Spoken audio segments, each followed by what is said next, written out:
Legend is the word that pertains See to what I Sean mean? Connery in the If you're business. around long enough, that's what happens. Yeah. It's nice though, isn't it? That's very nice. Yeah. Wonderful. Yeah.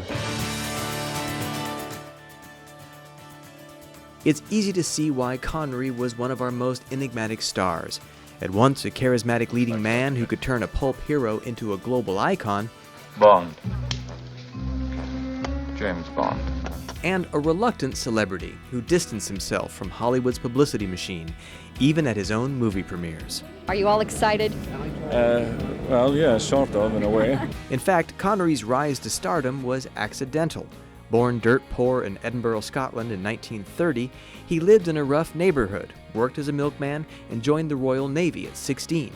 2 years later, he discovered bodybuilding, and everything changed. I came down to London for the Mr. Universe contest. I was a weightlifter then. During the time I was there, they had auditions for South Pacific.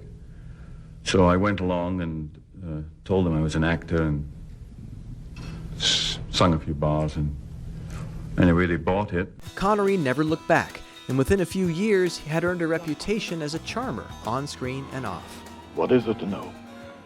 Except that I love you. In 1957, rumors about a fling with co-star Lana Turner reached her gangster boyfriend Johnny Stompanato, who flew to the London set in a rage, gun in hand. As the story goes, Connery laid him out cold with a right hook. A year later, Walt Disney himself chose Connery to play a singing Irishman and brought him to California. Oh, she is my dear, my darling one, her eyes so sparkling full of fun.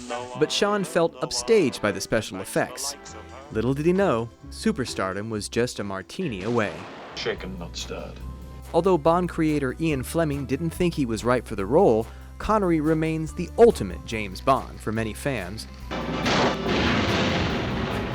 But after 6 movies, he was convinced he wasn't being taken seriously as an actor and began to resent Agent 007, saying, "I'd like to kill James Bond." When I was doing the Bond films, it was difficult to convince most people that one would want to do other things. I was quite sure, for me anyway, that it was going to be very, very limiting. In the early 70s, he walked away from the role and sought more prestigious projects like the Oscar-nominated Murder on the Orient Express, Robin and Marion with Audrey Hepburn, and one of his personal favorites, The Man Who Would Be King. I'm heartily ashamed for getting you killed instead of going home rich like you deserve to, on account of me being so bleeding high and bloody mighty. The 1975 adventure teamed him with his best friend, Michael Caine. For decades, they were inseparable and often the subject of wild Hollywood tales. One story claimed Caine calmly held Connery's coat as Sean single-handedly beat up 4 men in a bar, a story he never denied. I'd never had a press agent, and consequently I never had a way to handle the onslaught of the press and the media that you work for. Connery actually could have used a good press agent. Consider his infamous 1987 interview with Barbara Walters. You think it's good to slap a woman? No, I don't think it's good. I don't think it's bad. I don't think it's that bad. I think that it depends entirely on the circumstances and if it merits it. Wait till people see this interview. Are you going to get mail? Might get some female. You carry a badge? Yes? Carry a gun? Connery did get hate mail, but all seemed forgiven just a year later when he received his first Oscar nomination for playing a tough Irish cop opposite Kevin Costner in The Untouchables. He pulls a knife, you pull a gun. He sends one of yours to the hospital, you send one of his to the morgue. That's the Chicago way. And that's how you get Capone. E.T. was with him after the nominations were announced. He was worried his temper would get the best of him if he lost. As I'm not that certain how my responses are, I wouldn't be able to guess what my response. I probably wouldn't clap, I don't know. Sean Connery in The Untouchables. I don't know why they never gave me an Oscar for James Bond. You would have to ask them, whoever they are. How did you know she was a Nazi? She talks in her sleep.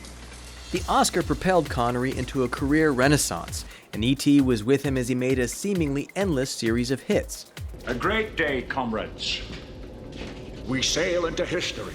When he invited us to Scotland for Entrapment in 1999, we found the 69-year-old still embracing the part of dashing rogue. We're also going to meet Catherine Zeta-Jones. She's going to talk to us. She's something else, isn't she? Catherine Zeta-Jones. Did you find what you're looking for? And that was the secret to Connery's lasting appeal. His charisma seemed ageless. After all, this is the man People magazine called the sexiest man alive a year before his 60th birthday.